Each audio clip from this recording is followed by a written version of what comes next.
Bangladesh emerging দল one day ফরম্যাটে দারুণ একটা সিরিজ আমরা দেখেছি সাউথ আফ্রিকা ইমার্জিং এর বিপক্ষে, এবং রাজশাহীর ক্রাউড, এনভায়রনমেন্ট, উইকেট এবং যে ধরনের ম্যাচ হয়েছে সব মিলিয়ে দুর্দান্ত একটা সিরিজ আমি বলবো। খুব এক্সাইটিং কিছু ম্যাচ আমরা দেখেছি, তিনটা ম্যাচই বেশ জমেছে, দেখে আনন্দ পেয়েছি। এবং 4th ডে ম্যাচটা শুরু হচ্ছে চট্টগ্রামে আগামীকাল থেকে, এবং সেই চট্টগ্রামের জন্য দলও ঘোষণা করা হয়েছে, তারা অনুশীলন করছেন আজকে, কালকে মাঠে নামবেন। 4th ডে ম্যাচটা কতখানি এক্সাইটিং হবে বলে মনে করেন? এবং সিলেটে যে 4th ডে ম্যাচটা দেখলাম বাংলাদেশ এ এবং নিউজিল্যান্ড এর মধ্যে, মানে 4th ডে লাস্ট সেশনে গিয়েও মনে হচ্ছিল 3টা রেজাল্টই সম্ভব। বাংলাদেশ এ দল জিততে পারে, নিউজিল্যান্ড এ দলও জিততে পারে, ম্যাচটা ড্রও হতে পারে।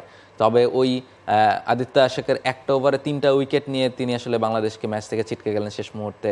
নিউজিল্যান্ড এ দল ম্যাচটা জিতলো, একেবারে হয়তোবা দিনের আর 2-3টা ওভার বাকি ছিল। শুধু প্ল্যান করলেই হবে, টিভি পাইতে ক্যাপটাও তো খুলতে হবে। কোকা-কোলার এত বড় অফার, ক্যাপ খুলো, কোড দাও আর উত্তর দিয়ে জিতে নাও ফ্রিজ, টিভি, ফোন আর প্রতি বোতলে নিশ্চিত ক্যাশব্যাক।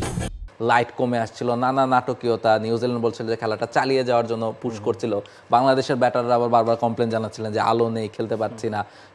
মানে 5টায় খেলা শেষ হওয়ার কথা, আরও অনেকখানি সময় এগিয়ে নিয়ে গেছেন আম্পায়াররা। ফলে 4th ডেতে ইমার্জিং দলেরও কি এমন একটা ম্যাচ আমরা আশা করতে পারি কিনা?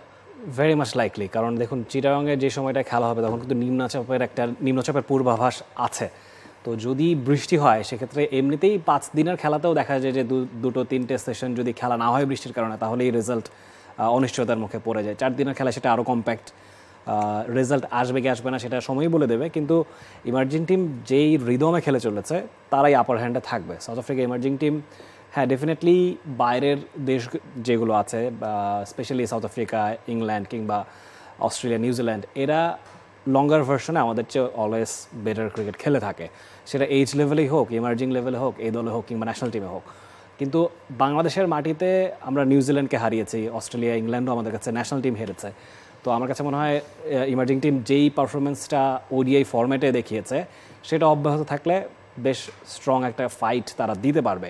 সাউথ আফ্রিকার টিম বাই নো মিন্স তারা উইক টিম, তারা যথেষ্ট পরিমাণে স্ট্রেংথ তাদের আছে, ব্যাটিং বলুন, বোলিং বলুন।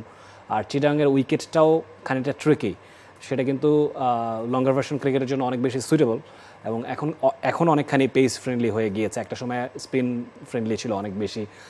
তো সাউথ আফ্রিকার পেসাররা যেহেতু কোয়ালিটি পেসার, আমরা দেখেছি ওডিআই ফরম্যাটে বেশ ভালো ফাইট দিয়েছে, তারা বেশ টাফ টাইম দিয়েছে বাংলাদেশের ব্যাটারদের।